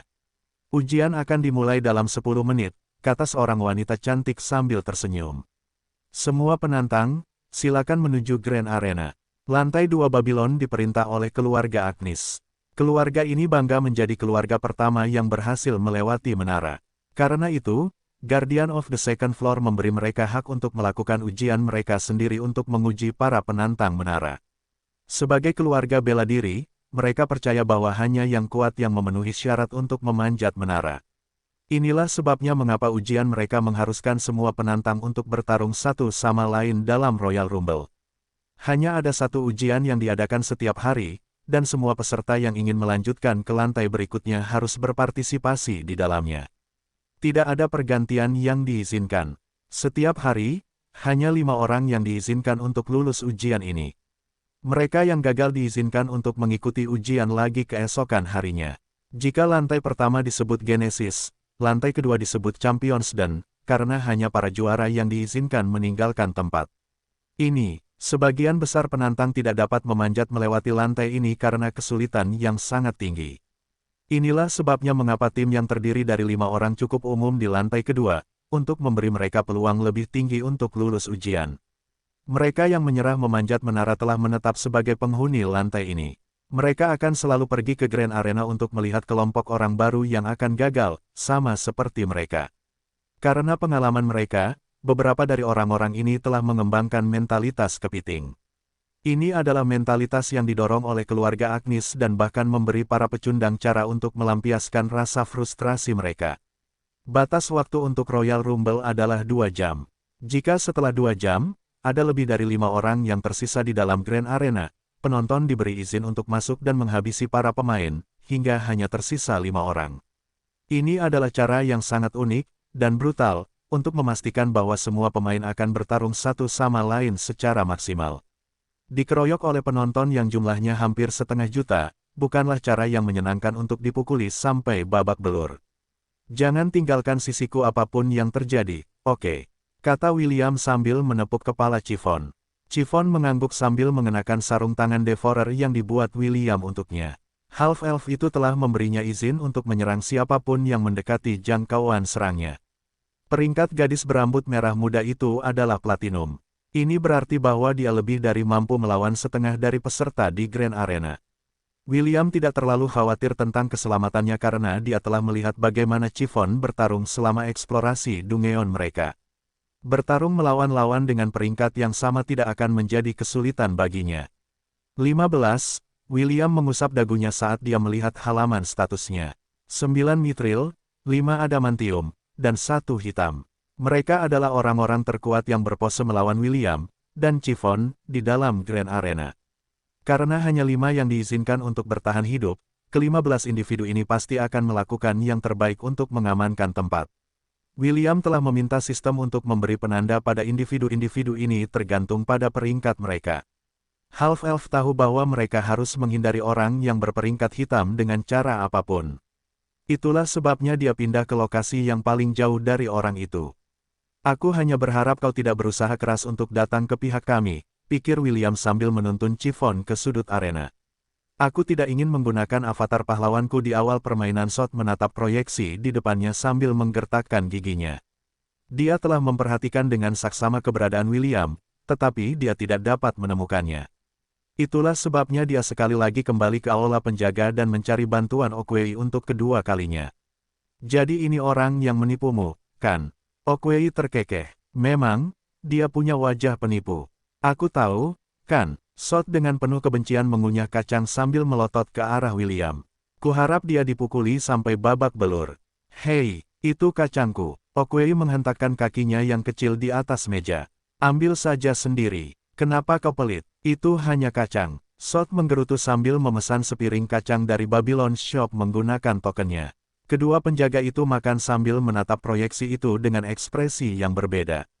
Ekspresi Shot menunjukkan kejengkelan, sementara ekspresi Okwei penuh dengan rasa tertarik.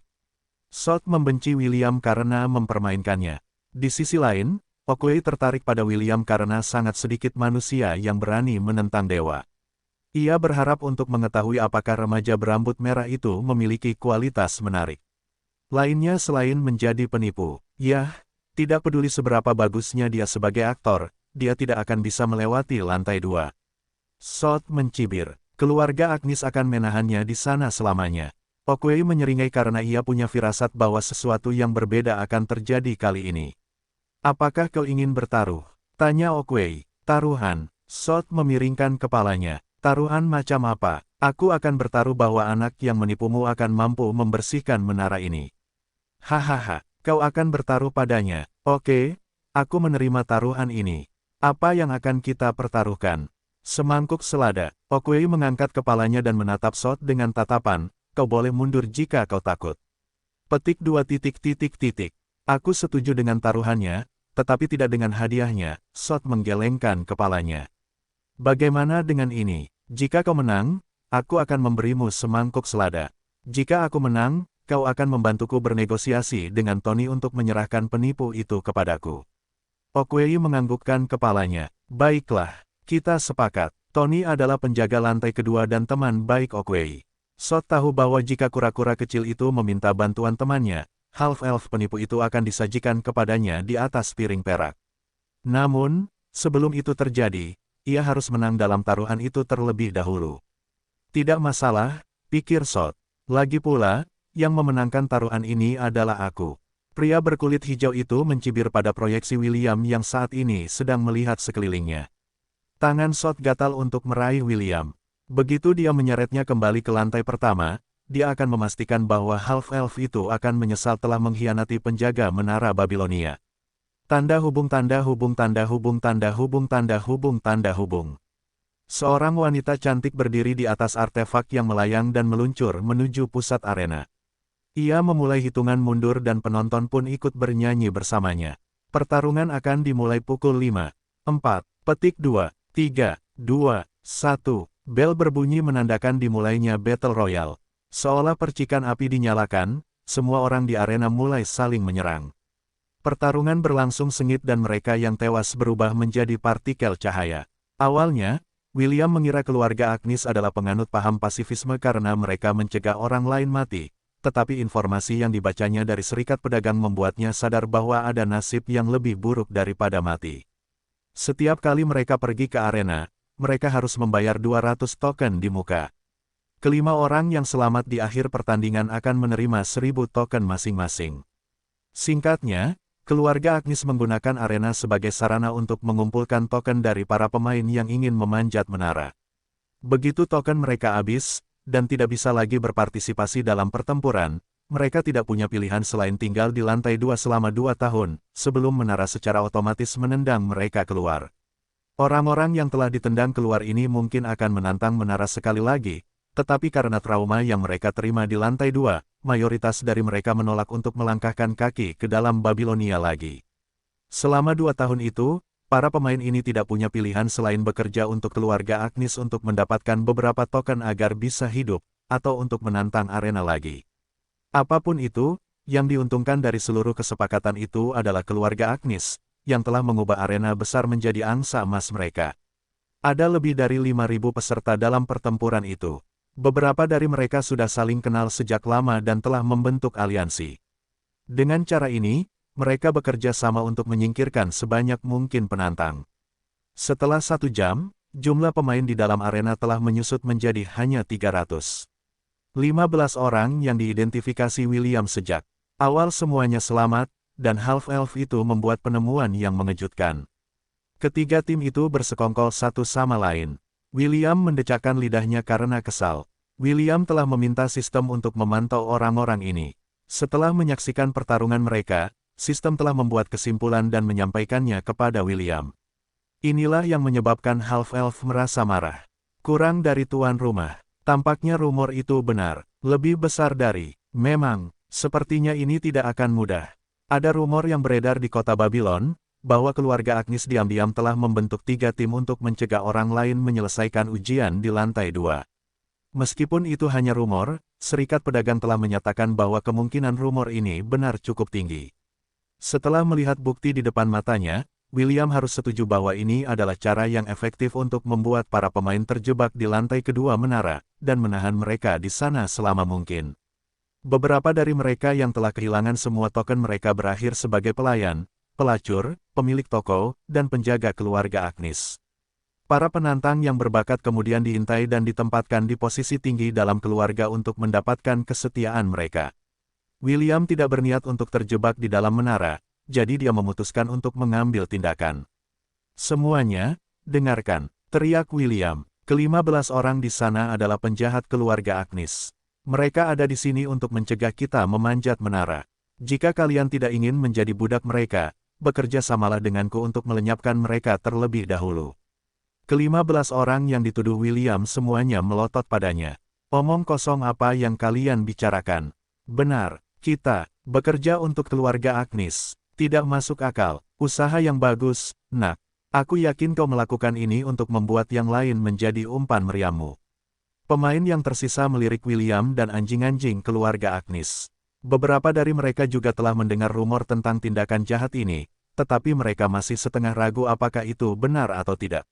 Semuanya, mari kita singkirkan half-elf itu terlebih dahulu, kata pria berjubah hitam dengan tenang. Dia adalah prajurit tingkat hitam yang diwaspadai William. Setelah kita menyingkirkannya, kita bisa melanjutkan pertempuran kita.